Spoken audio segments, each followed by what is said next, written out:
Olá, muito bom dia. Começando aqui pela Jovem Pan, mais um Jovem Pan Morning Show. Sim, nossa revista radiofônica da Pan.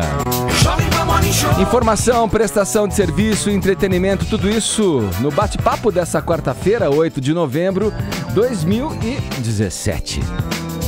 Nova realidade. Depois de admitir que a reforma da Previdência pode não ser votada nesse ano, o presidente Michel Temer resgata a proposta e tenta minimizar os impactos negativos causados, pela sua declaração.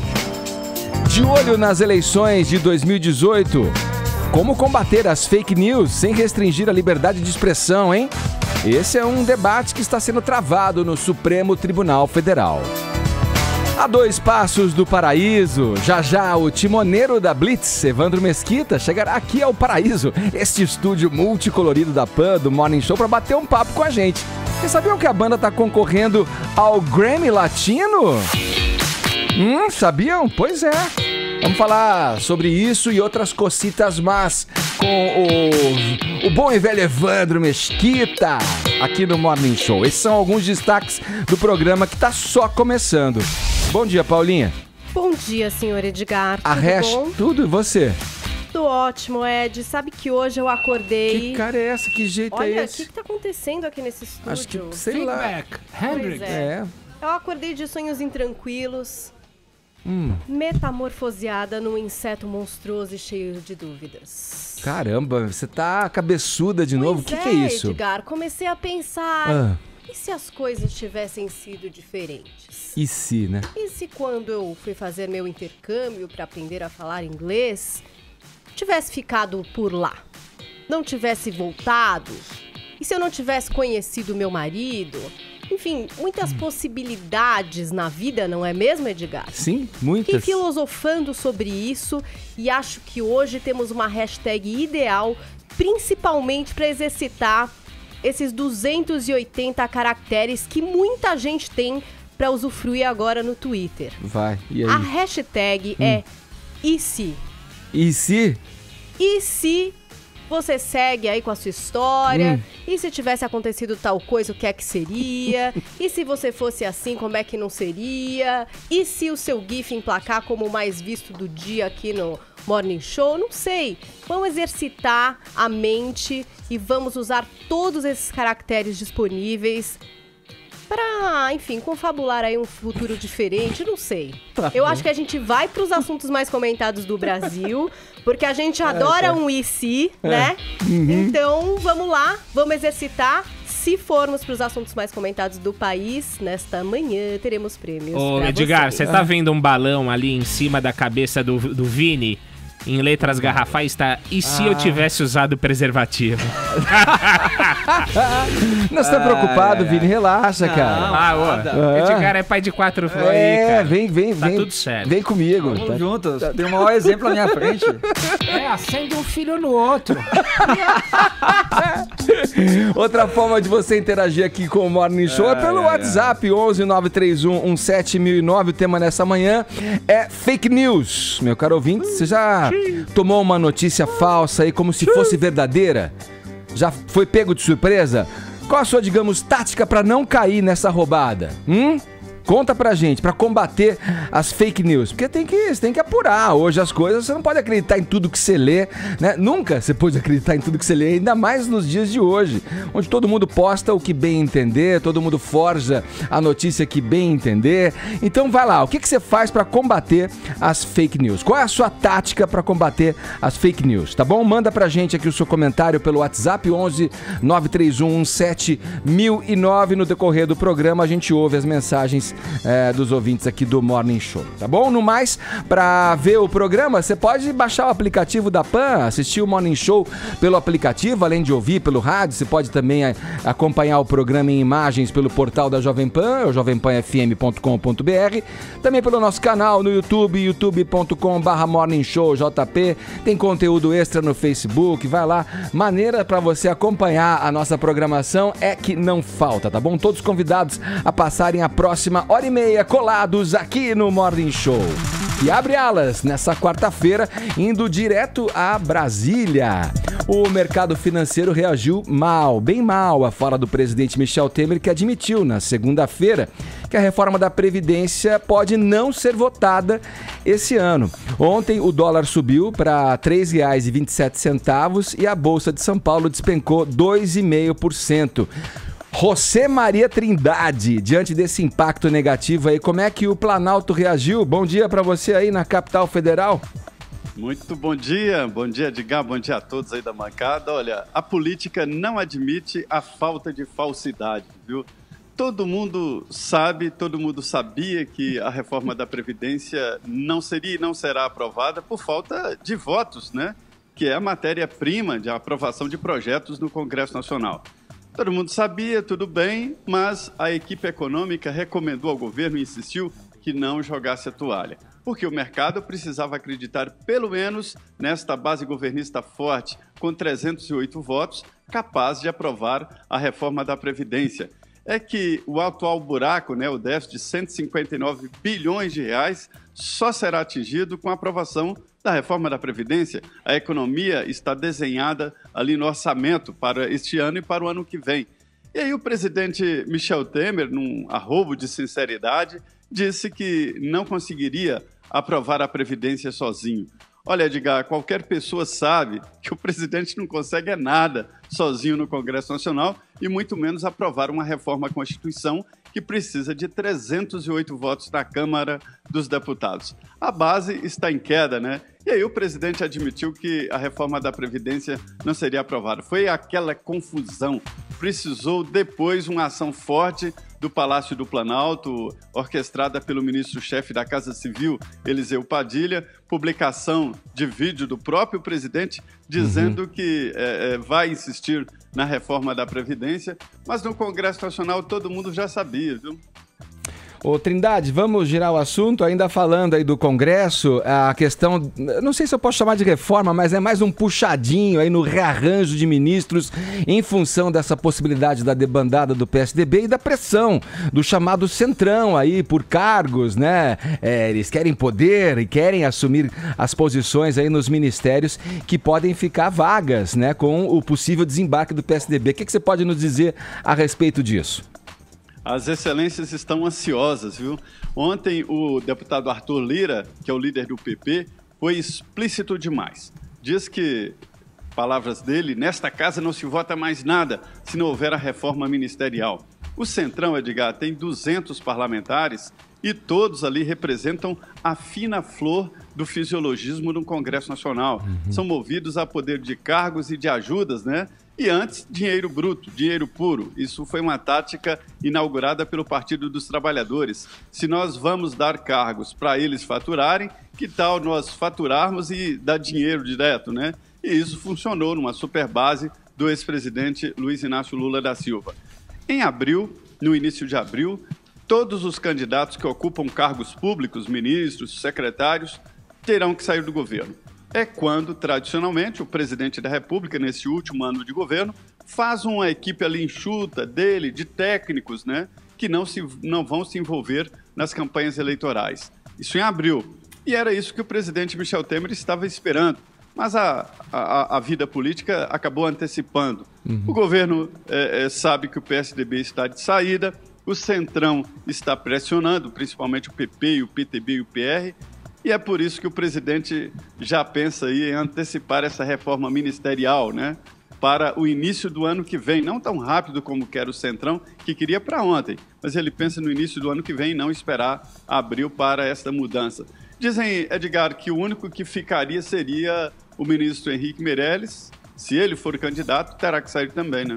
Certo. Bom, esse aí é um retrato, né, mais do que explícito da situação política em que a gente vive, né? Quando que a gente imaginaria que essa troca acontecesse com tanta fluidez e tanta frequência, né, Trindade? Obrigado pelas suas informações, um abraço para você, bom trabalho.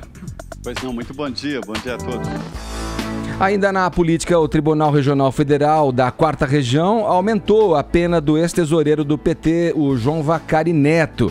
A 8ª turma do TRF4 ampliou em 14 anos a punição aplicada pelo juiz Sérgio Moro no julgamento de primeira instância. Com isso, a pena de Vacari, que já fora absolvido em outras 2 ações, saltou de 10 para 24 anos de prisão. Vamos lá, Tonholi, esse tipo de notícia, obviamente, deve causar calafrios aí, para dizer o mínimo, no ex-presidente Lula, né, cuja condenação pelo juiz Sérgio Moro vai passar da mesma forma que a do Vacari passou pelo crivo dos desembargadores do tribunal. Ed, eu poderia estar roubando, eu poderia estar matando, e eu poderia estar comentando com adjetivos, mas eu vou comentar com números. Dos 98 casos que o Moro sentenciou, o TRF4, que é a segunda instância da Lava Jato, alterou 63 de 98. Em 31 casos, eles aumentaram a pena, em 14, eles diminuíram. Agora, vamos resgatar algo. A defesa do presidente Lula resgatou um termo muito usado nos anos 70 nos Estados Unidos, chamado lawfare. É um derivativo de warfare, que é esforço de guerra. Então, o que é lawfare? É a guerra promovida pelo direito. Fazendo uso desse pressuposto, os advogados do Lula meteram goela abaixo do Moro, do Deltan e por aí vai, N processos alegando que eles faziam lawfare. Bom, chegou-se a comentar até uma frase clássica, bem bonitinha essa frase, da Hannah Arendt, que vem de um livro chamado Crises da República, que em latim é Fiat Justitia et Pereat Mundus. Faça-se a justiça e que pereça o mundo. Olha essa frase. Faça-se justiça e pereça o mundo. É de quem? Da Clarice Lispector? Da Hannah Arendt.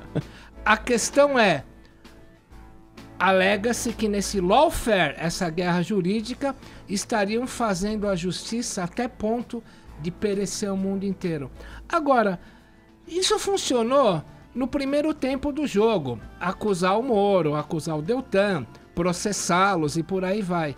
Como é que você vai processar os desembargadores Laus, Paulsen e Gebran Neto, que são da segunda instância da Lava Jato, alegando lawfare, sendo que, tudo bem, em 31 casos eles aumentaram a pena, mas em 14 eles diminuíram e chegaram a inocentar o Vacari em 2 das 5 acusações que ele sofre. Então não tem lawfare aí, eles estão até que, eu diria que diminuir a pena de 63 casos, os 98 que o Moro julgou, diminuir em 14 é um índice bastante expressivo para um colegiado considerado duríssimo. Então eu acho que apesar de eles terem escaralhado a vida jurídica do Vacari, lembre-se que eles inocentaram em 2. Eu acho que a segunda instância da Lava Jato tem todos os quesitos para desmontar, desconstruir a ideia dos advogados do Lula de que a justiça brasileira quer se cumprir até que pereça o próprio mundo, fazendo o lawfare, que é a guerra jurídica. Boa.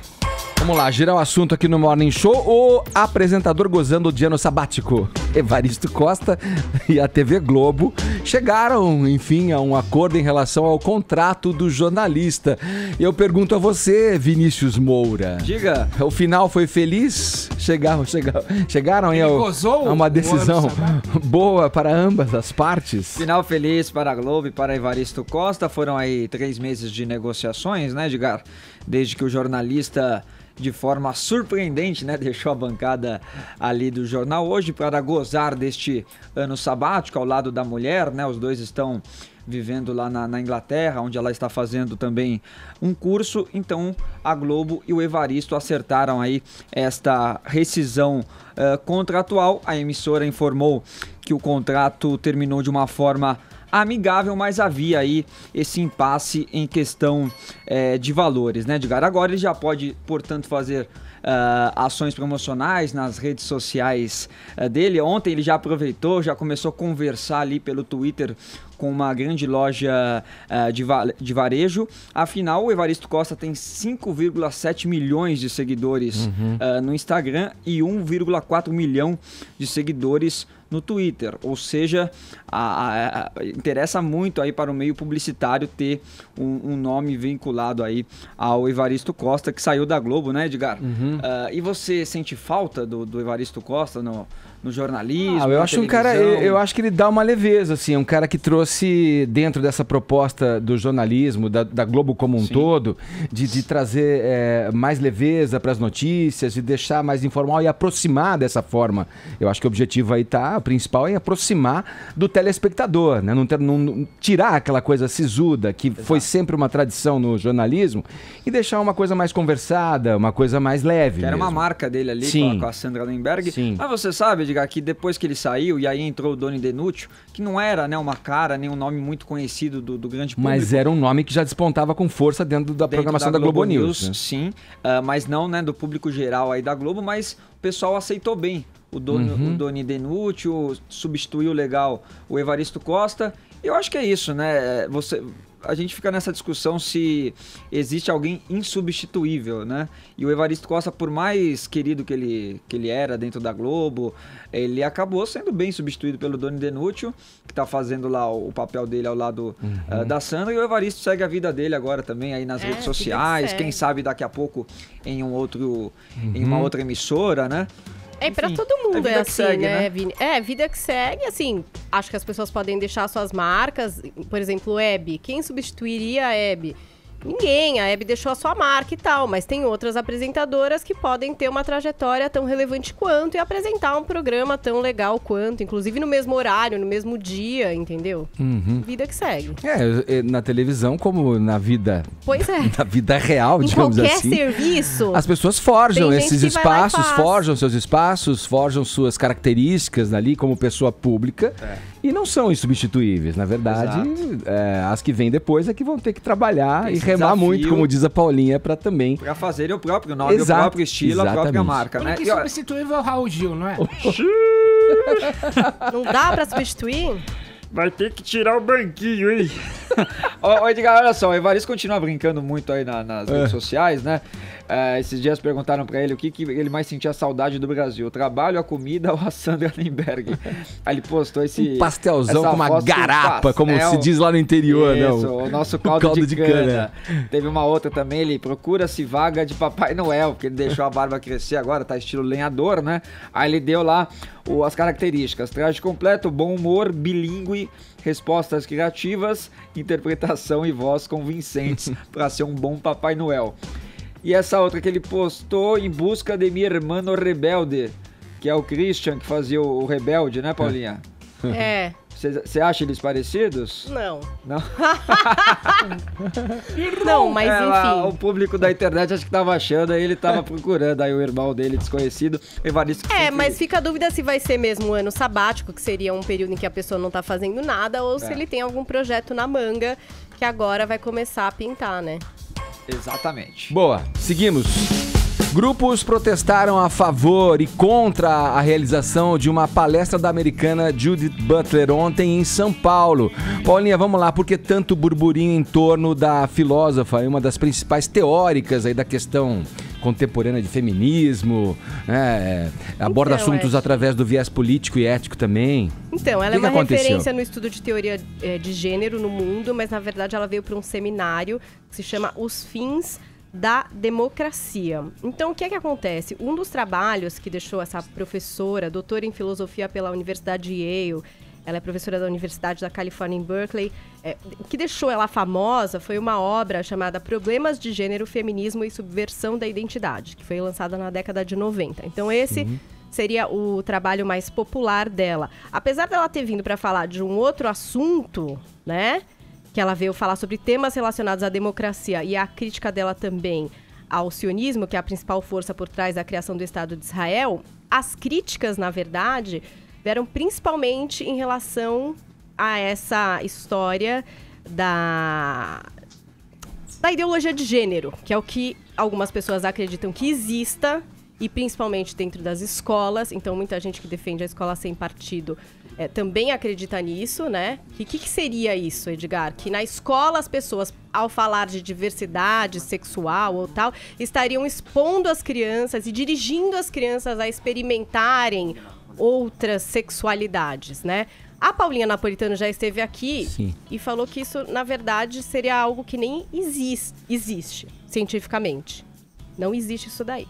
Mas tem gente que acredita que existe e é contra. E acha que ela é partidária disso, né? Então, são essas pessoas que foram lá, se manifestaram, não gostariam da presença dela por aqui, não querem ouvir o que ela tem a dizer e, inclusive, queimaram uma bruxa, né? Em frente ali ao Sesc. Isso é coisa da Inquisição, né? O que é isso aí? Pois é. Era medieval. Aí foram lá e queimaram a bruxa. Voltamos pra Idade Média. Caça às bruxas. O que é muito louco, porque por mais que você discorde de alguém, e acho que todo mundo tem o direito de discordar, a gente tá numa democracia pra discutir os diferentes pontos de vista, quando você faz um negócio desse, quer dizer... Aí você realmente atesta contra você mesmo, né? E outra também, a manifestação é livre, as pessoas podem se manifestar, dizer o que pensam, né? A gente percorre um caminho na democracia para chegar num mundo em que as pessoas respeitem e tolerem o divergente, o que é diferente de você.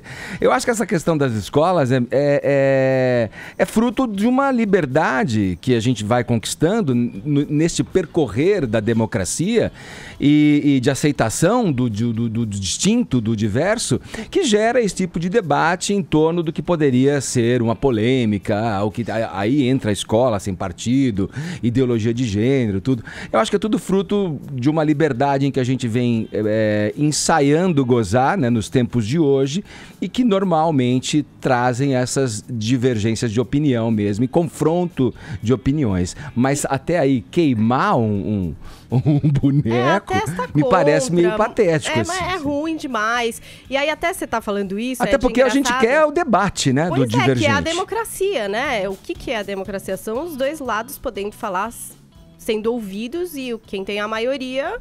assume, né? Você nem sempre concorda, mas é a maioria. Fala, Tonholi. Como disse o Gilmar Mendes quando tomou uma tomatada, tudo isso faz parte da democracia. Eles poderiam estar roubando, poderiam estar matando, estão queimando uma bruxa como quem queima um Judas no sábado de Aleluia. Você acha de boa, Togues? Eu acho de boa. Podia estar aqui. Eu queimo Judas no sábado de Aleluia. Cláudio Tonholi. Pode queimar umas Graça Foster ali. Agora, a questão da Judith Butler... é claro que as pessoas tendem a achar, o grande populacho tende a achar respostas reducionistas, mas é uma questão que a bioética americana e as ciências afins não tem resposta. A questão é, o americano que estuda isso põe uma coisa binária, nature versus nurture, nurture se escreve, que é natureza versus cultura. Não está definido, nem pelo Richard Dawkins, que é o maior biólogo vivo, se a questão de gênero é gerada pela cultura ou se ela é gerada pela natureza. Tentaram responder isso em 94 com um livro muito polêmico chamado The Bell Curve, a curva do sino. A questão é, não tá, quer dizer, se a pessoa, digamos, nasce gay ou se torna gay. Se nasce mulher ou se torna mulher, ninguém consegue responder. É o grande jogo da diversidade, natureza versus cultura. Pode nascer de um jeito e se tornar outro, pode nascer de outro e se tornar outro. Tanto a natureza quanto a cultura tem um embate nisso. Então não tem esse tipo de resposta. Queimar esse negócio, tudo bem, faz parte da democracia. Agora, também é um reducionismo banal, porque não há uma resposta para isso, nem a própria Judith Butler é a resposta final para isso, porque também existe o determinismo biológico, como existe o determinismo cultural. Não há resposta para isso. Vamos lá, girando o assunto aqui no Morning Show. Você mandaria uma foto sua pelado para o Facebook? Quê? Uma foto, um nude pro Facebook. Fui confuso da minha pergunta. Pra empresa Facebook. Eu não mando nude nem pro meu marido. O Edgar imprimiria, colocaria Nem por um motivo nobre. mandaria por Vamos Facebook. lá. Não. Dificultar a sua Que posição. motivo nobre Sei seria lá, esse? vamos- Mandar um nude? Pra salvar uma vida, sei lá. Pra salvar uma vida? Meu Deus do céu! Caramba, Salvar uma ele vida. foi É longe. uma- Mas pra salvar meio- a vida dos é meus uma filhos, chantagem, eu mandaria. Edgar. É uma pergunta meio em que Tata cenário Werneck. uma foto É, eu me- pelado salvaria a vida, Me inspirei Edgar? na Tata Werneck aqui. É tipo uma chantagem, mande sua foto. Ô, Carlos Aros, espalha. explica por que eu tô fazendo essa pergunta pra essa turma aí, vai. Tá, vou explicar. Vamos do começo, então. Vai E lá. quem tá nos acompanhando aqui pelo streaming tá vendo que o Carlos Aros está nu. Tá no Exatamente, porque você tem que incorporar a notícia. com seu torso desnudo. É o seguinte, trata-se de um projeto piloto Vamos queimar a estátua do Carlos Aros lá embaixo. Ou do Mark Zuckerberg. Trata-se de um projeto piloto, Edgar. A notícia começou a surgir, e aí fui ler sobre o assunto, etc, e descobri que é algo muito maior do que parece ser. É um projeto piloto do Facebook na Austrália. Eles estão criando ferramentas, já de algum tempo o Facebook e outras empresas têm buscado ferramentas para combater o revenge porn, Sim. que é o pornô de vingança. Basicamente você fez uma gravação de um momento íntimo com teu companheiro, com a tua companheira, e foi com um acordo, os dois estavam cientes que aquilo estava acontecendo, estava tudo legal. Tempos depois, a coisa já não estava tão bem, um dos dois lados vai lá e decide colocar aquele conteúdo na internet, compartilhar em grupos Expor de o mensagens. ex-parceiro. Esse é o pornô de vingança. Isso tem sido motivo de destruição de carreiras, tem caso de suicídio por causa disso, e a gente sabe que é uma questão muito, muito séria. O que as plataformas têm buscado fazer? Usar ferramentas que possibilitem o bloqueio dessas fotos. Uma vez publicada a foto, sem o acordo, sem o conhecimento daquele que está sendo fotografado ou filmado, esses arquivos seriam removidos. Sim. Então o que o Facebook está propondo? É que as pessoas enviem os nudes para a plataforma, eles vão fazer uma espécie de um DNA, fazer a leitura do DNA da foto.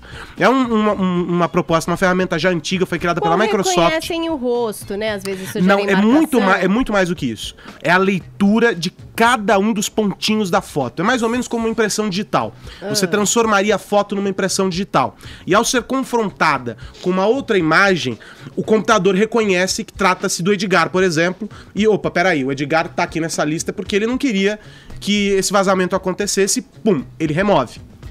Então, o Facebook lá na Austrália está estimulando as pessoas para que enviem essas fotos para que um banco possa ser criado, um banco de imagens possa ser criado, com essas impressões, com o DNA, né, chama FotoDNA, dessas imagens, para que elas possam ser removidas. Só que é um contrassenso, né? Você diz assim, olha, eu não quero que as minhas imagens sejam divulgadas, mas aí você manda a tua foto para a plataforma guardar, Que pode vazar, vai saber. Tudo pode vazar, nenhum sistema é 100% seguro. Peraí, é maluco isso, mas Edgar. peraí, a foto corpo inteiro ou a foto só do rosto? Aí não é um nude. Não, é nude. É um nude, do Edgar. corpo. Cara, Vamos mas... mandar. Tipo assim, ó, você manda seu nude, tudo bem, eles Não, guardam eu lá, saquei. caso Esse eles nude. bloqueiam. Não, eu saquei, eu já tô pensando além. Um banco de dados De na nudes. Austrália só com peladões. Só com peladões. Exato. Aí vem o Wikileaks, estraga a vida. É isso. Eu pensei a mesma coisa quando eu li a matéria. O Guardian fez uma matéria. Pô, Tog. E até faz sentido quando a gente lê a Você sabe reportagem. que do- leaks, quando o assunto é sexo, não, né, pode não ser Aros, lá eu boa te coisa. pergunto, eu sou contra, eu defendo a natureza. Já viu se a Preta Gil manda o nude dela? Não vai ter mais foto de baleia no Google Imagens depois. Que é Meu isso? Deus, Isso, Não, vai. peraí, ó, Que a galera não isso? gosta disso aí, tá? Olha. A claque, meu, aí você vê que a Que claque isso, aqui, ela tá chiando.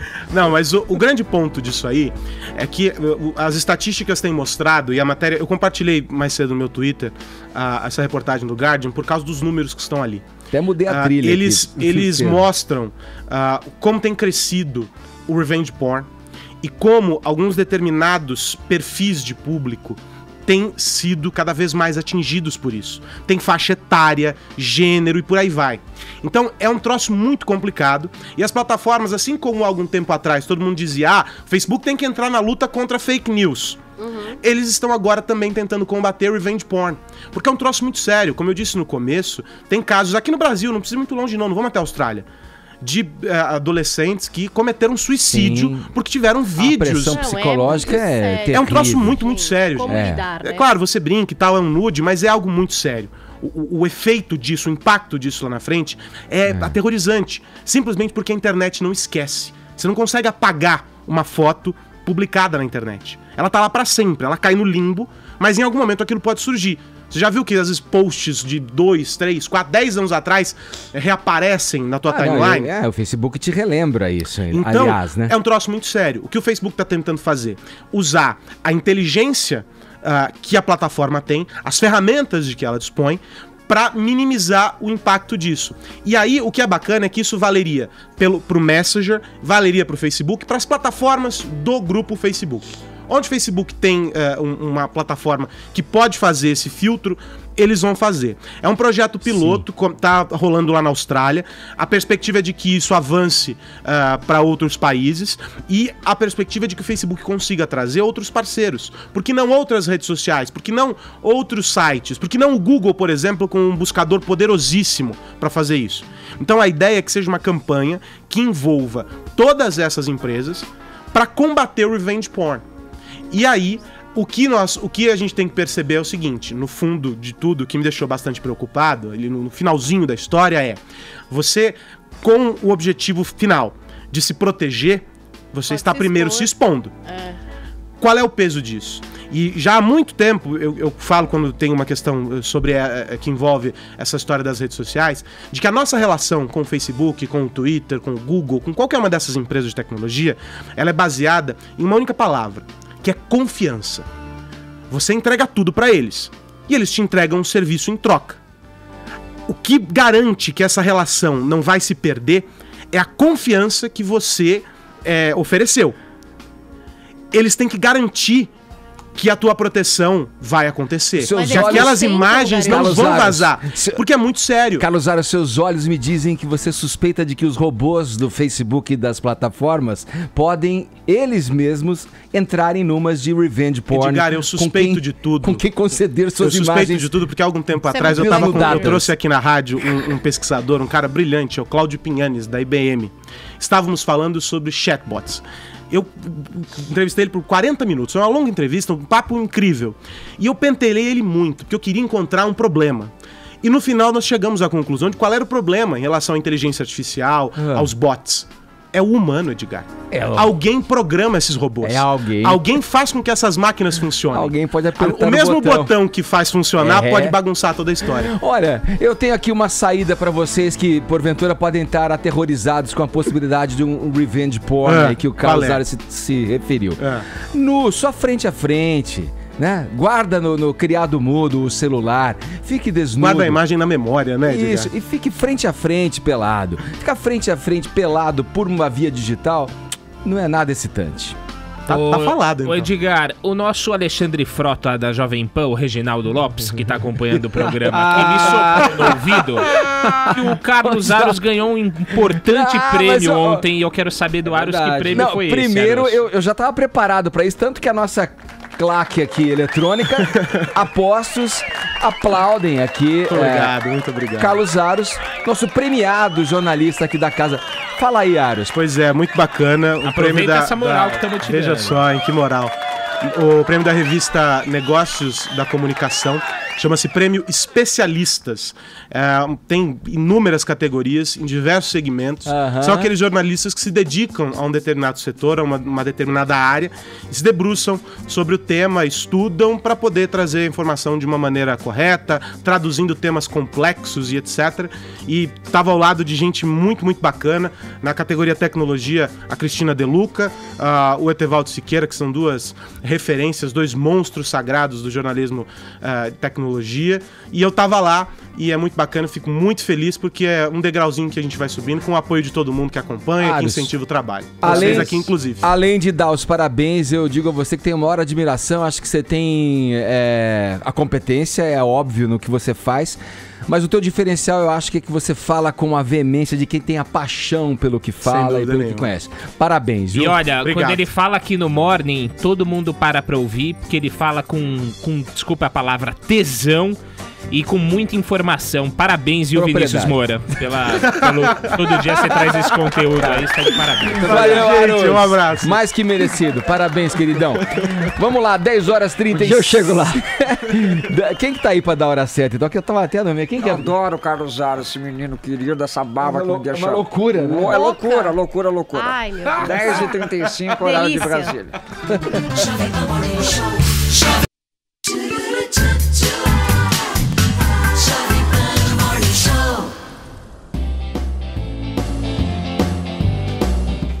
Hoje, o papo é com Vitor Santos da LiveUp, uma startup super bacana de alimentação saudável, que em 1 ano e meio já conquistou a marca de 30 mil refeições vendidas por mês, 9 milhões de faturamento anual e 75 colaboradores.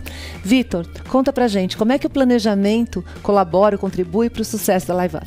Perfeito. O objetivo da LiveUp é levar refeições saudáveis, gostosas e práticas para os nossos clientes através da internet. O planejamento, desde o início, tem sido super importante para a gente, não somente para definir uma estratégia, mas através de métricas-chave, acompanhar a execução dessa estratégia ao longo do tempo, não somente vendo o que está indo bem, mas o que também não está indo bem e precisa de novas ações e energia da nossa equipe. É importante mencionar que planejamento não é só um fim, né? O processo de planejamento é realmente importante para pensar o que pode acontecer, o que a gente pode fazer, e até uma vez que uma luz de alerta é acesa, a gente já ter feito um exercício prévio de pensar para onde a gente pode seguir, como a gente pode agir e corrigir o percurso dependendo do que estiver acontecendo. Muito legal. Então, Vitor Santos, da LiveUp, mostrando pra gente como que o planejamento é crucial, fundamental para o sucesso de uma empresa. Marta Gabriel, pro Sebrae Digital.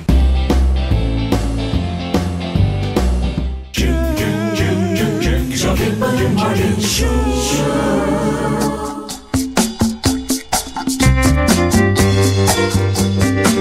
Seguindo aqui com o Morning Show, nessa quarta-feira, o humorista Renato Aragão afirmou que o humor politicamente incorreto dos Trapalhões está em desuso e que não há mais espaço para humilhar minorias, viu, Cláudio Tonholi?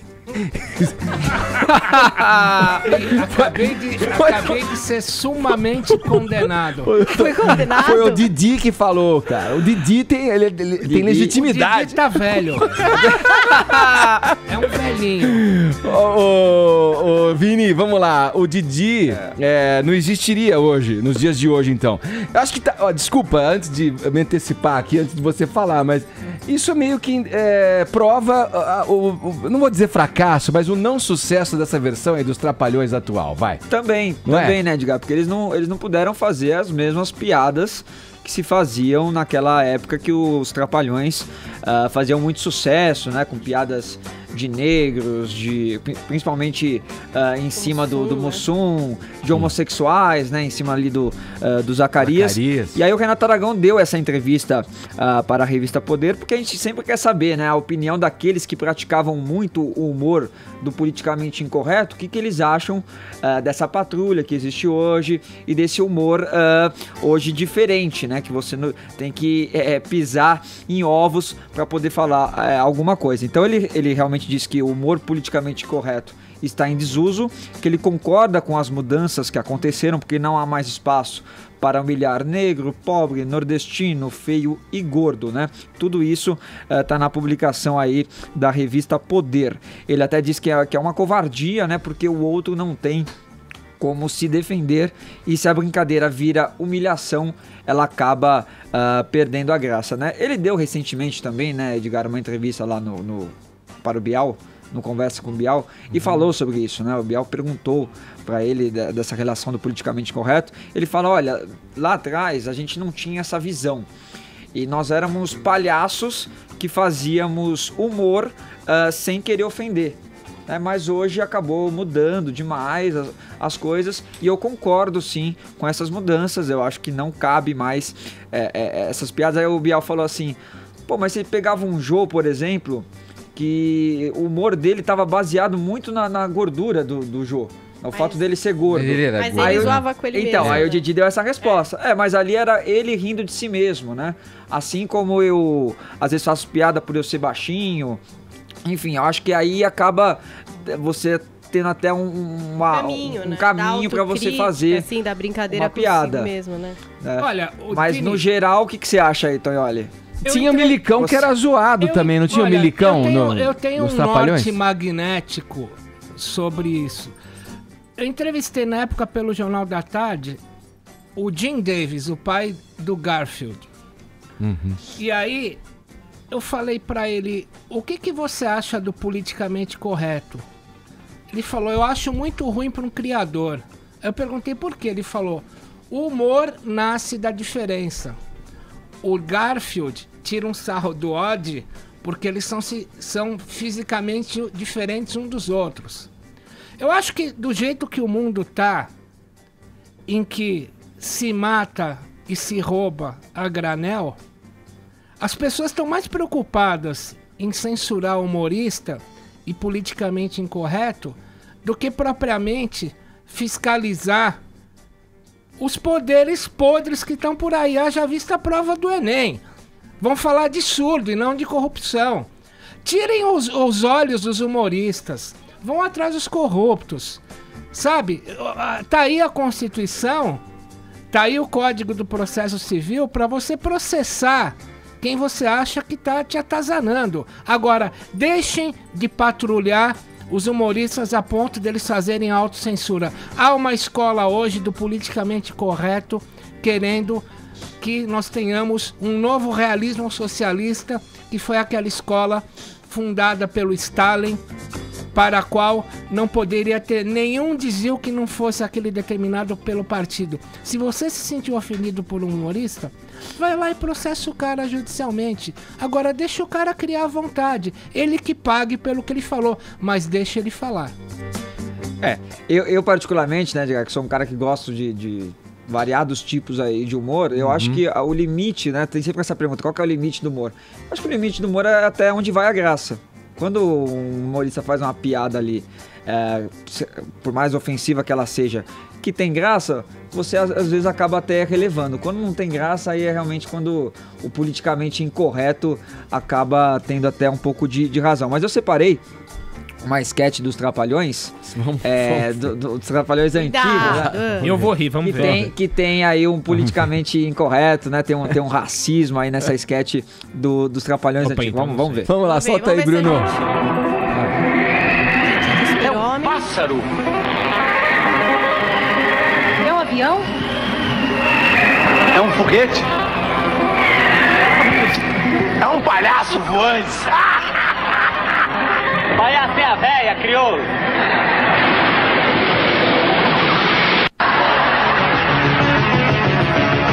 É o Sputnik?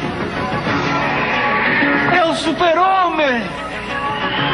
É uma arara cheia de mé. Arara é a tua mãe, crioulo. Junta Quinté. É o que você é. Tá despeitado porque não avoa. É urubu e não avoa. Tá aí, né, Edgar? Cara, não tem graça nenhuma. Renato Agradão chamando o Mussum de crioulo, de urubu, né? Hoje é algo que a gente não veria na televisão brasileira. O Bolsonaro pode me chamar de seu peru e eu ficar quieto. Outro dia um negão me chamou, e aí, Branquela Aguado? Você acha que eu fiquei ofendido? Eu não, eu também não vou chamar ele de negão. Tudo bem, mas o humor nasce da diferença. Alô, seu peru. Ô, seu peru. Olha, parece com você, pô. Mas, cara, o pior é que nem parece. Por isso que parte do nosso cast aqui integra a figura do Bolsa Progressista. Exatamente, Edgar. E foi ideia do Tonholi, pô. Olha lá. Eu nem queria fazer. O cara mais libertário, né? Progressista, que pensa nas minorias. É assim que eu sou. Diverso, né? Você tem... Eu não gostei com a piada da preta, pô. Olha lá. É minha amiga. Acho que o humorista tem que ter liberdade pra fazer seu trabalho. Vinícius, por exemplo, faz essas imitações, tem graça? Não. Tem. Agora, tem, pode fazer. Tem, entendeu? Tem que deixar ele fazer. É tão ruim que é bom. Você viu que ele confessou aquele dia aqui, pior, né? Que ele fica pensando nisso à noite. Ele fica mal, ele não dorme. Cuidado com as Depois palavras. eu fico mal. Mas o pior é que as imitações são ruins e o Edgar faz as minhas imitações depois da redação. Não são ruins, não. Ele imita a sua imitação. A minha imitação fica pior ainda. Pois Isso É o mais genial. Mas São o boas. Vini tem um talento que eu não consegui encontrar em nenhum outro imitador. E nos melhores Eu. ainda. Ele faz um mix dos personagens. Ele mistura, por a exemplo... mistura corporal dele, pra quem É. não vê, ele assume o corpo, não é, Ed? Ele mistura, por exemplo, o da É uma Pena tosse com... de fundo Com nervosa. Tonholi. É uma tosse de fundo nervosa que beneficia ele. Tá bom, vamos lá, Paulinha, agora é com você. Quero saber o seguinte, vamos aqui para mais um capítulo do nosso quadro Não Convide para a Mesma Festa. Nossa, tá cada dia mais difícil fazer mais essa um. festa. E dessa vez, estrelas das galáxias, hein? Pois é. Dois astros de Hollywood, do cinema hollywoodiano, Meryl Streep de um lado e Dustin Hoffman de outro. Por quê desse Olha, entrevero? depois Por de quê? tudo que tá acontecendo aí, né, do Harvey Weinstein, as pessoas vindo a público, contando histórias, Dustin Hoffman tá acusado aí de ter passado a mão numa assistente de produção quando ela tinha 17 anos. Tem também uma roteirista que diz que teve uma reunião bem estranha com Dustin Hoffman. E aí a galera vai investigar o passado, né, Edgar? E o Dustin Hoffman e a Meryl Streep, em 79, fizeram um filme muito famoso, Kramer vs. Kramer, um drama do divórcio aí de um casal interpretado pelos dois, premiado inclusive com Oscar de melhor filme, melhor diretor, melhor ator, melhor atriz coadjuvante, né, pra Meryl Streep. Enfim, é um filme bastante conhecido e na época mesmo soube-se de desinteligências ali entre os dois durante a gravação do filme. Aí o que é que foram ver? Foram lá atrás descobrir pequenas coisas. Então, uma entrevista concedida pela Meryl Streep para Time em 79, que era exatamente a época da filmagem, em que ela conta um episódio quando ela conheceu Dustin Hoffman. Não foi para fazer esse filme, foi antes. Ele ia dirigir uma peça, ela foi fazer um teste para essa peça. E aí, quando ela se apresentou para ele, ele falou, por exemplo, assim, ó, prazer, Dustin, aí deu um arrotinho no meio, Hoffman, e aí colocou a mão no peito da Meryl Streep. Esse é o episódio narrado, e ela pensou, mas que porco desagradável. Isso é o que ela conta nessa entrevista. Até a Meryl Streep já comentou agora pro E! News, né, um canal aí das celebridades, a respeito dessa entrevista que ela deu, dizendo o seguinte, pelos seus representantes, né, que houve uma ofensa nesse episódio em que eles se conheceram, eles não detalham qual foi, né, foi algo pelo qual Dustin pediu desculpas e Meryl as aceitou. E aí, a galera também foi investigar uma biografia lançada pelo Michael Schulman, não autorizada, chamada Her Again, Becoming Meryl Streep, que tem episódios detalhados das rusgas durante a gravação desse filme. Então, por exemplo, parece que tem uma cena que ele joga uma taça de vinho que explode, né, em cena. Não havia sido combinado. Foi tipo, surpresa, quebrei esse vidro em cima de você, querida. Tapa em cena de briga, de verdade, que ela não estava sabendo. Provocações feitas nos bastidores em que ele usava o nome de um namorado da Meryl Streep, o ator John Cazale, que tinha falecido no ano anterior, em 78, vítima de câncer no pulmão. Então, assim, realmente um bastidor meio sombrio de Kramer versus Kramer. E depois também foram investigar uma outra entrevista do Dustin Hoffman para Playboy em 92, que ele fala aqui no teste da Catherine Ross, que fez A Primeira Noite de um Homem, de 1967. Ele chegou a dar tapinhas na bunda da atriz para ela ficar mais à vontade ali para participar da cena, para ajudá-la a relaxar, digamos assim, né, Edgar? Que também agora, depois de todas essas coisas vindo à tona, você começa a achar que era um padrão dele, né? Ter esse perfil dessa forma. E tem também, né, numa biografia chamada Dustin Hoffman, Hollywood's Anti-Hero, lançada em 83, um trecho reproduzido pelo site Slate que diz o seguinte: até mesmo Dustin admite que ama flertar, dizendo que ele faz isso como se fosse um reflexo involuntário. Ele já encurralou mulheres em elevadores para solicitar sexo e até mesmo abriu o zíper da blusa de uma repórter mulher para olhar para o seu peito durante uma entrevista. Ele tenta se controlar, mas acha difícil vencer a tentação. Então, um livro de 83 que talvez já trouxesse aí esse perfil. E é o que eu falo, né? Como isso era padrão. E as coisas rolavam e não se falava seriamente sobre isso. E aí as vítimas agora resolveram e resolvem se manifestar. Complicado, né? É. Talvez fosse um padrão mesmo, né, Ed? Pois é, e uma ninguém coisa, tava sabendo. uma coisa banalizada na época, valorizada aí pela questão do poder, normal, não é o normal fazer isso. Agora... E agora a obra dos caras, né? Isso que eu fico pensando, tipo, Kramer versus Kramer, um filme incrível, tem outros, Tootsie, Sim. que o próprio Dustin Hoffman faz. Rain Man, né? Então, são muitos filmes incríveis. Será que essa mancha vai se estender à obra? A gente tem o Polanski, Woody Allen. Gente, é complicado, né? É complicado, até porque, só pra gente finalizar, tem muita coisa que vem aí. Essas coisas, por exemplo, de tacar taça... e usar de alguns artifícios ali, digamos, dentro do que é aceitável ali, desde que você não interfira no outro, no que o outro não quer, não deseja, isso traz mais veracidade para os personagens também. É uma técnica utilizada... é uma linha tênue. Lembra a história da manteiga? Aham, sim. É complicado, eu É acho que vem tudo nesse bolo aí, né? Agora de denúncias. Exatamente. Bom, vamos lá. Vamos seguir adiante aqui no Morning Show. Temos mais a tratar. Opa! Ai, Errou! Errei mesmo, mas vamos lá. Vamos colocar a trilha certa. Até porque nem é essa daqui, ó, que eu queria, ó. O presidente do Tribunal Superior Eleitoral, ministro Gilmar Mendes, disse que não se pode menosprezar as chamadas fake news. Ele afirmou nesta terça-feira que a ofensiva do TSE contra as notícias falsas na campanha de 2018 será ampla e reunirá especialistas, mas garantiu, ao mesmo tempo, que não há risco de misturar combate à notícia falsa com censura à informação. Aliás, esse é um assunto que causa divergência aí entre os integrantes do Supremo Tribunal Federal. O ministro Marco Aurélio Mello, por exemplo, se pronunciou ontem a respeito disso. Olha, Ed, queria usar uma frase do professor da Universidade de Austin, Texas, Rosenthal Calmon Alves, que criou o primeiro jornal digital do Brasil. Ele fala: saímos de uma era de mídia de massas e entramos numa era de massas de mídia. Todo mundo é uma mídia hoje.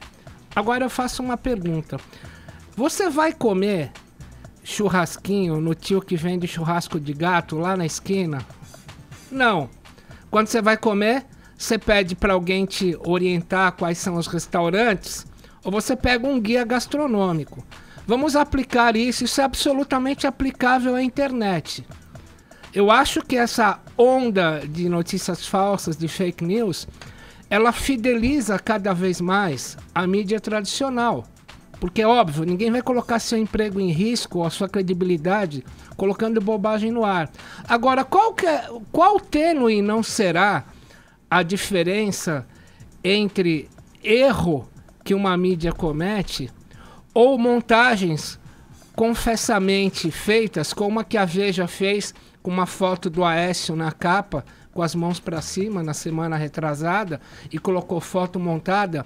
Aliás, isso se chama photo ops no jornalismo americano, é absolutamente aceito.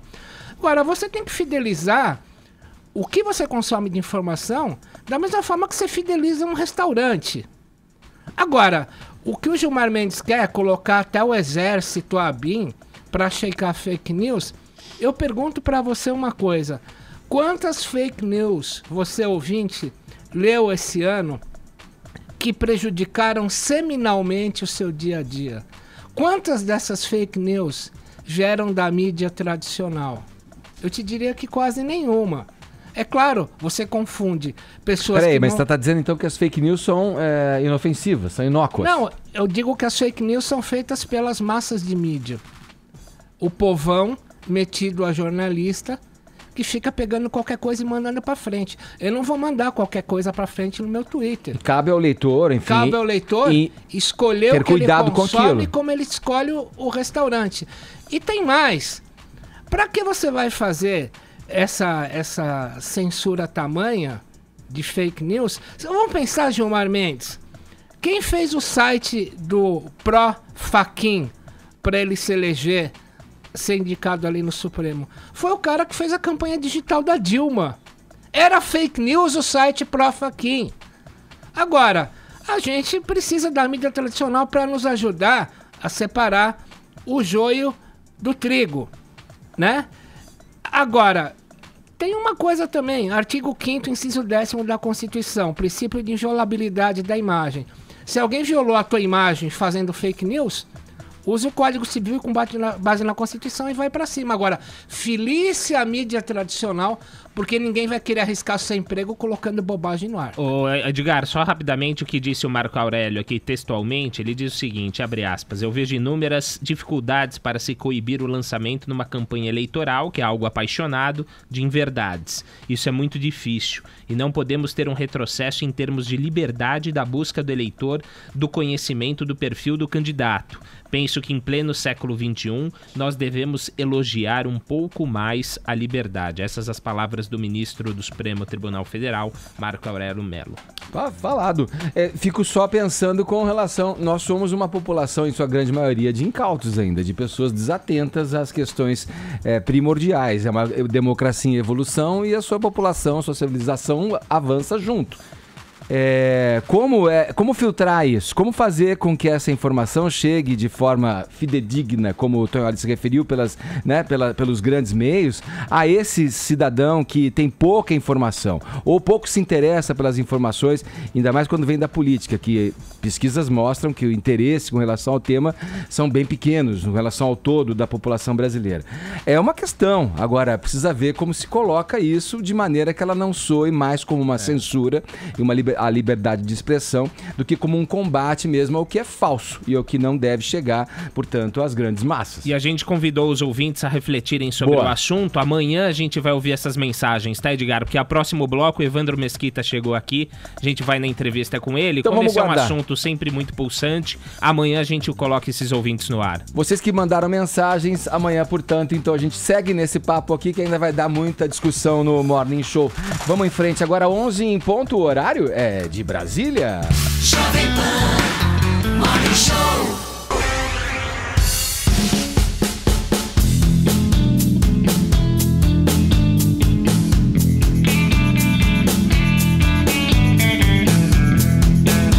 Seguindo com o Morning Show dessa quarta-feira aqui pela Jovem Pan, nossos convidados já estão entre nós e a gente vai ter que dar, sei lá, uns 2, 3 programas, porque papo não vai... O que esses caras têm pra falar aqui não é brincadeira, são muitas novidades aí num futuro próximo. Sejam muito bem-vindos, Evandro Mesquita, Juba e Billy.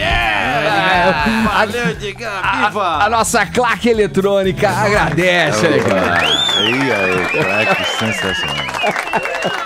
Fazia tempo, hein, que a gente tava... Poxa, armando essa, né? Namorando essa vinda aí, pô. Verdade. Poxa, agora encaixou. Dá pra ver o Cristo.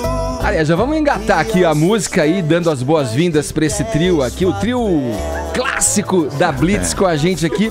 Queria começar o nosso bate-papo aqui com a galera da Blitz, falando dessa novidade ótima aí que vocês têm pela frente, que é o Grammy Latino. Logo de cara, a premiação vai ser agora, né? Em novembro, dia 16 agora. Semana que vem. Vocês vão pra Los Angeles, já fizeram as malas, tá tudo... Mais ou menos.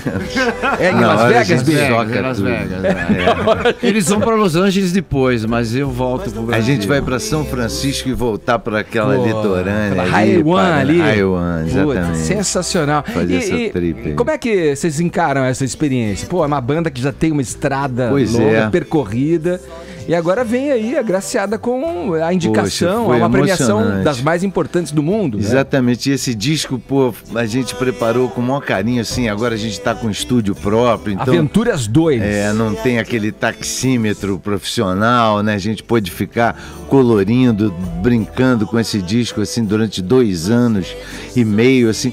E nos últimos 6 meses a gente começou os encontros em aeroportos, assim, com Zeca Pagodinho, Seu Jorge, Paralamas, era tudo assim.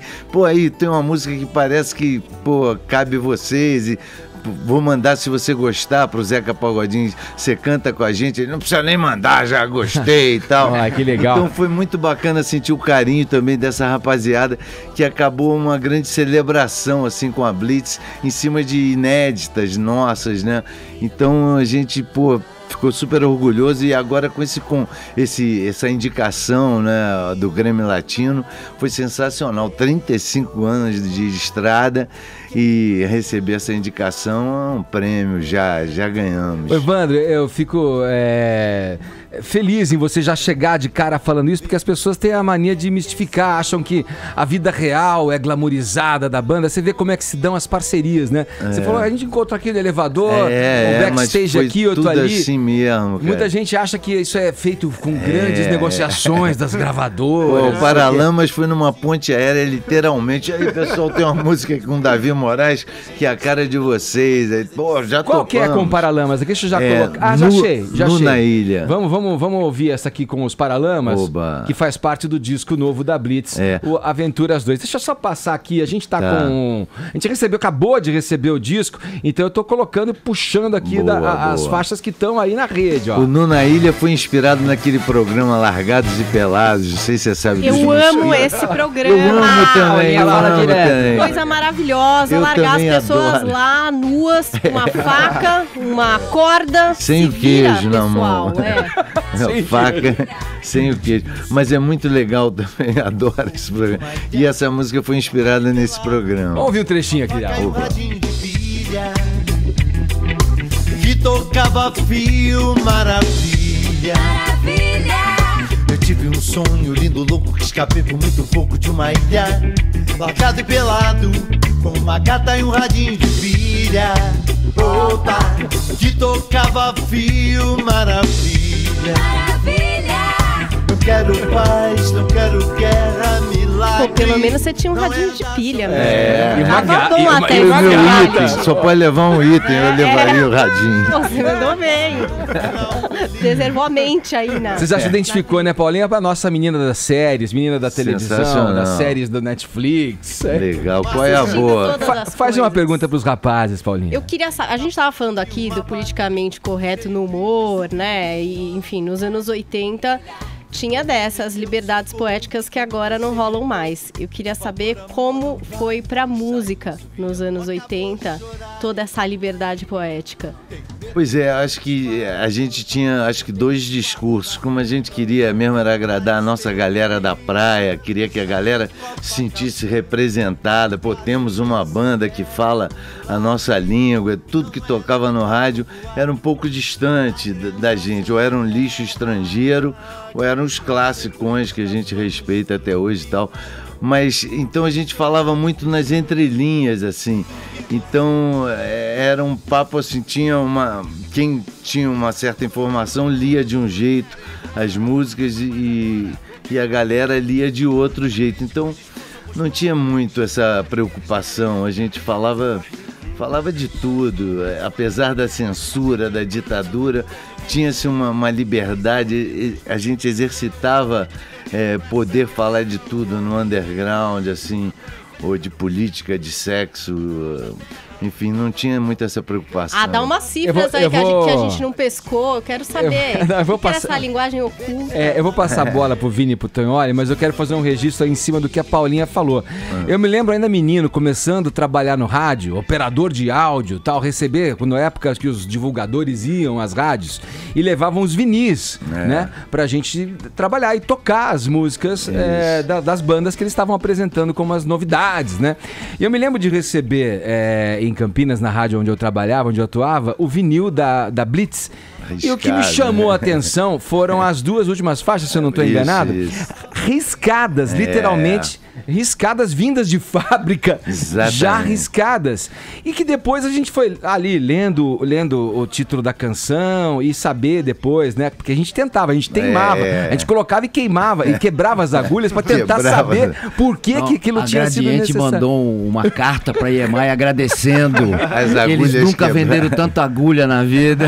É uma coisa tão agressiva. E depois a gente vê que era por causa do peru do marido. Puta que pariu, tinha uma palavrãozinha. Uma palavrãozinha. E que foi nem era tão grande assim. Fala, Tonholi. Manda.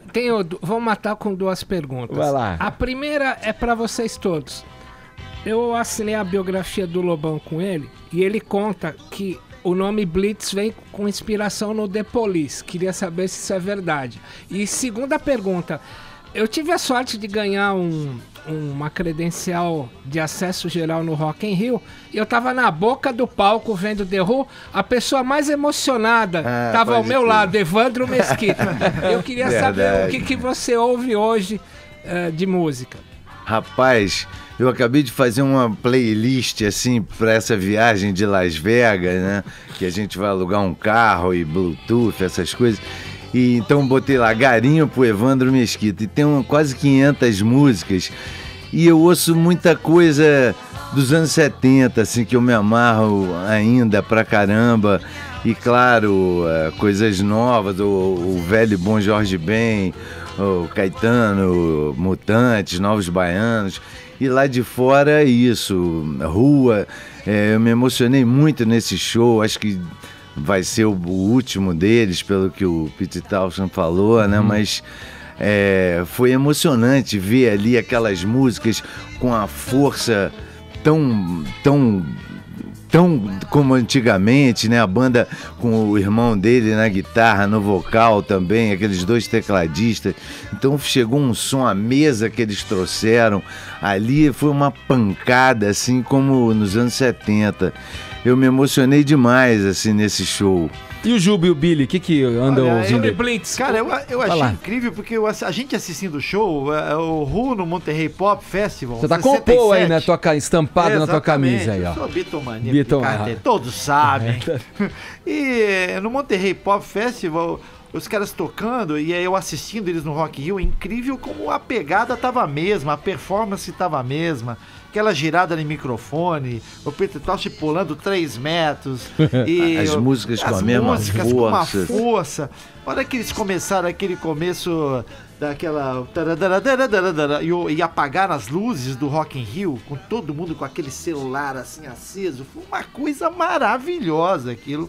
Um momento, acho que o melhor momento. Eu tava me lembrando dos anos 70, quem me apresentou o Tommy, o disco foi o Zé Rodrigues, cara. Zé Rodrigues. Ele morava num AP ali na Prudente de Moraes, perto do Veloso, Garota de Ipanema. Ele falou, olha o que eu recebi aqui. Eu falei, caramba, que isso? Ópera, rock? Que porra é? E fiquei, viajando lá com ele, assim, nesse disco muito, assim. E o Billy, como bom tecladista, cai de ouvido no progressivo, assim? Mais ou menos, eu tô pirado com o tal de Cell Dweller, bicho. Cell Dweller? Fala mais aí. Um americano maravilhoso que ele mistura tudo, assim, clássico com hip hop, com heavy metal, com... Eu tô escutando já faz uns 5 anos, assim, e não enjoo mesmo, é maravilhoso, eu tô adorando. E, Pink Floyd, né, Led Zeppelin, esse pessoal vai ser forever, não tem Hendrix, E o lance do nome Blitz que ele falou, foi isso mesmo, a gente ensaiava na casa do Lobão, que era em São Conrado, aí subíamos ali pelo Joá e éramos sempre parados por uma joaninha da polícia, que dava uma geral, a gente chegava naquela adrenalina no ensaio. Aí uma namorada que eu tinha, que era promoter do Caribe, um bar em São Conrado, falou, tem um espaço pra vocês tocarem, você tem uma banda? Eu falei, tenho, não tinha, mas... Falei com o Lobão, Lobão, vamos tocar lá e tal. Aí ela ligou, qual o nome que eu boto aqui no cartaz? Aí ele falou, o Polícia estava vindo pela primeira vez pro Rio e tal. Bota Blitz. Eu achei meio estranho, porque, Polícia e tal. Mas ficou na veia. Olha aqui, estamos ouvindo faixas do álbum Aventuras 2 da Blitz. Esse aqui que você que nos acompanha pelo YouTube, pelo portal da PAN, pelo nosso aplicativo, tá vendo aqui em minhas mãos. E essa é a faixa que tem a participação do Seu Jorge, chamada Martelinho de Ouro. Martelinho de Ouro. Vamos ouvir um pedacinho aqui. O cara queria consertar a mulher. Pra ela poder consertar ele. Pra ela levar esse drama pra um psicólogo.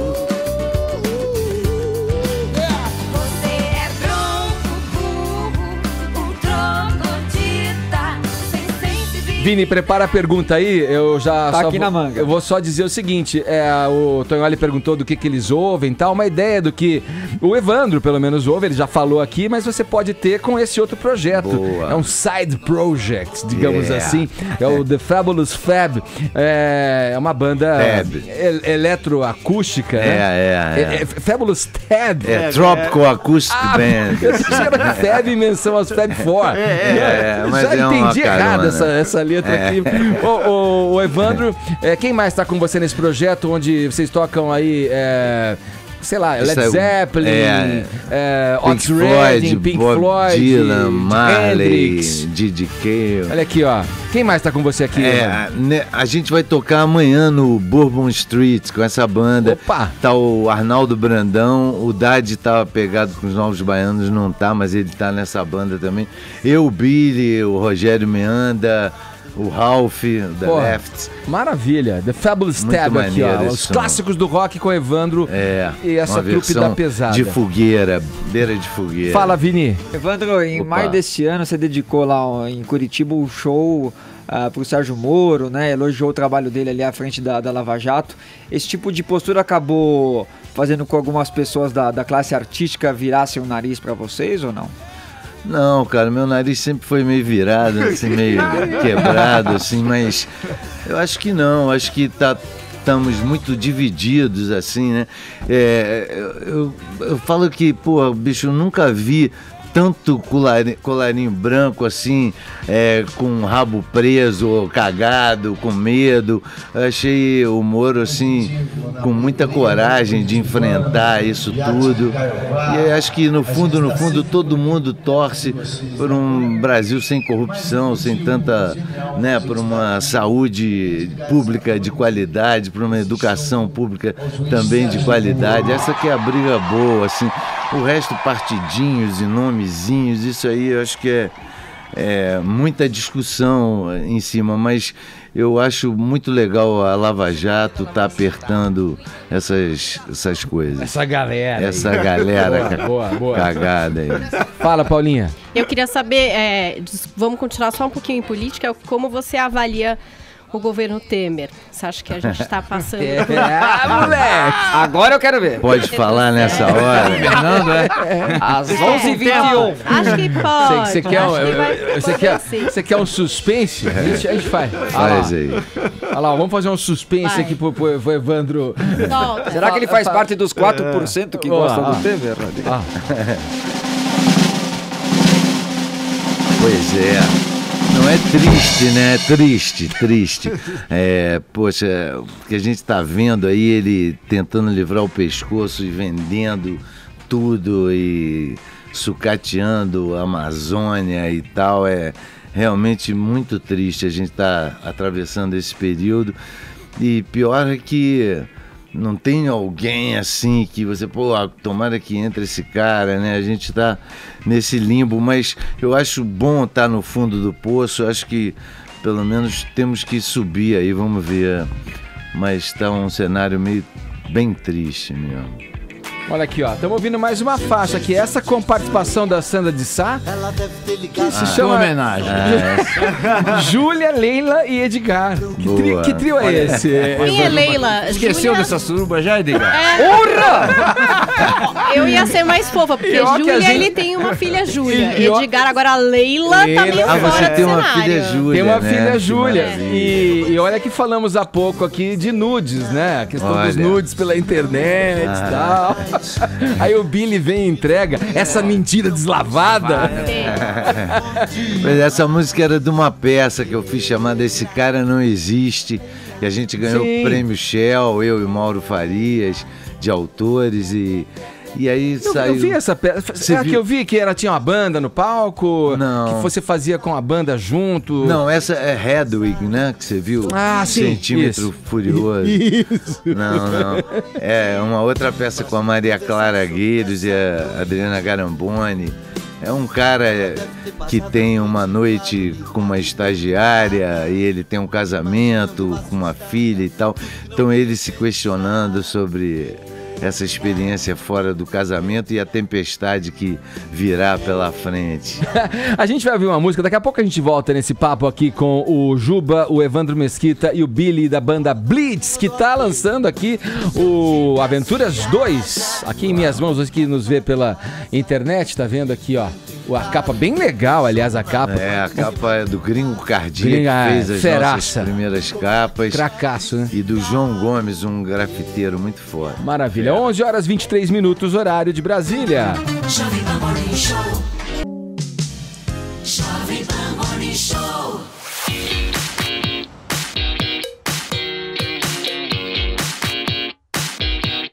Estamos de volta com o Morning Show hoje, recebendo aqui a Blitz, Juba, Billy e Evandro Mesquita, que lançam Aventuras 2, né? Mais um disco aí, né? Que vem, né, dentro daquela temática da banda, que consagrou a Blitz como um dos maiores nomes da música pop, do rock brasileiro, desde o primeiro lançamento, né? Vou passar pra Paulinha, que tá pipocando aqui, querendo saber. Porque você Fala, sabe, Paulinha. hoje, falei até pro meu marido ouvir essa entrevista.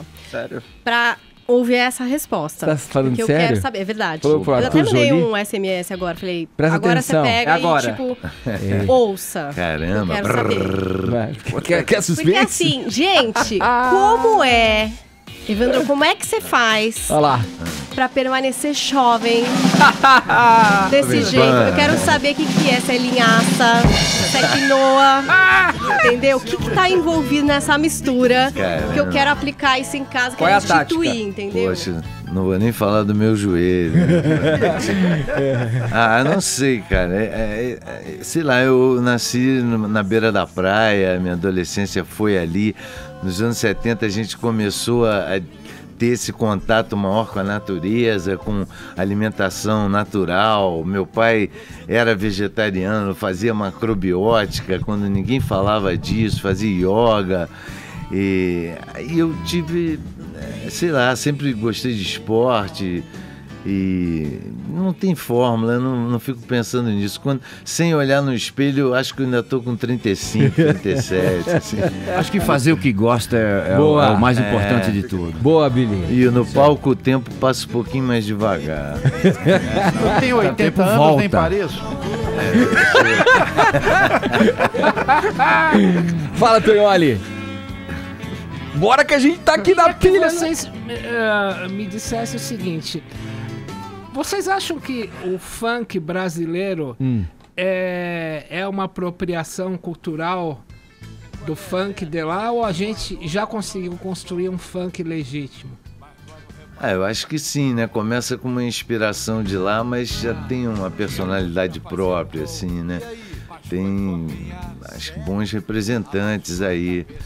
Mas acho que já essa coisa antropofágica que o Brasil sempre tem, ou no rock, ou de coisas de assimilar coisas de fora e botar com a verdade daqui, assim, aí torna as pessoas que se apropriam também disso e já se desligam dessas inspirações ou não, ou então seguem procurando essas inspirações all over the world.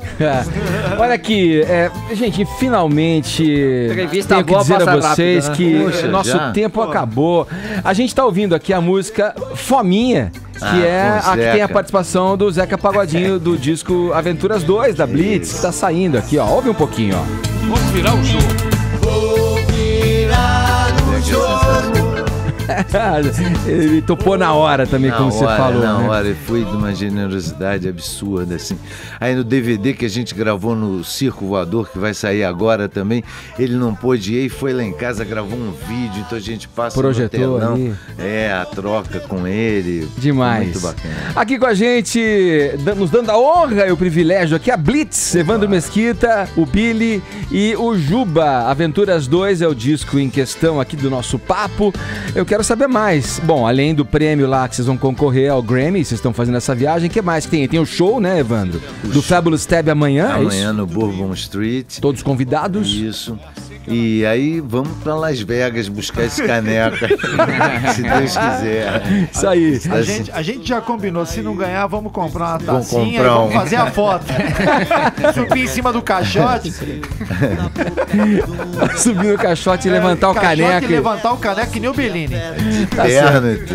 Evandro, muito obrigado, Obrigado, viu? Edgarzão. Obrigado, valeu. você, Sempre maravilha, hein? Estamos em casa aqui. Boa, Muito obrigado. boa. Valeu aí. Valeu, Billy. Valeu, Juba. Valeu, maravilha. E assim a gente termina mais uma edição do nosso festivo Morning Show, nessa quarta-feira, recebendo aqui a banda Blitz. Mas prometemos voltar amanhã, a partir das 10 da manhã, aqui na PAN, com a nossa revista radiofônica. Valeu, obrigado pelo prestígio, pela audiência. Tchau. Você ouviu Jovem Pan